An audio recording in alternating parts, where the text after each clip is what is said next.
નમસ્કાર દર્શક મિત્રો, ક્રાઇમ અટેક ન્યૂઝમાં આપનું હાર્દિક સ્વાગત છે। જંબુસર તાલુકાના કહાનવા ગામમાં આજ રોજ ધ્વજવંદન કાર્યક્રમ યોજાયો।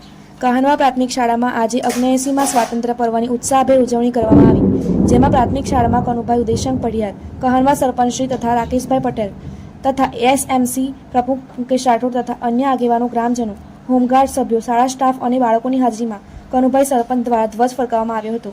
જ્યારે શ્રી ગાયત્રી વિદ્યા મંદિર હાઈસ્કૂલ ખાતે પ્રમુખ શ્રી ઠાકોરભાઈ ઝવેરભાઈ, મંત્રી શ્રી હરીશભાઈ ભગવતી, ઉપપ્રમુખ જયેશભાઈ પટેલ, સભ્ય શ્રી ઘનશ્યામભાઈ ભગવતી, દાતા શ્રી પ્રદીપસિંહ છગનભાઈ રાણા, આચાર્ય શ્રી જયેશભાઈ તથા સ્ટાફ, હોમગાર્ડ જવાનો, ગ્રામજનો તથા બાળકોની હાજરીમાં ઠાકોરભાઈ શાહ દ્વારા ધ્વજ ફરકાવવામાં આવ્યો હતો તથા પ્રથમ 1 થી 3 નંબરના બાળકોને 500 થી 1000 રૂપિયા સુધીના પ્રોત્સાહન ઇનામો આપવામાં આવ્યા હતા।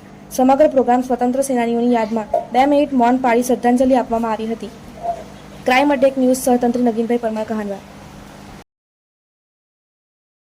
જે અત્યારે અપાય પ્રદીપભાઈ રાણાવાના એ આપણને ડોનેશન આપેલું છે।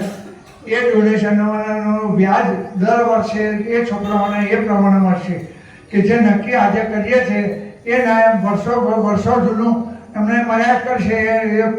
એ 9 છોકરાઓને કાયમ મળે એ પ્રમાણે મારા પ્રમાણે એ લોકોને ગોઠવું છે।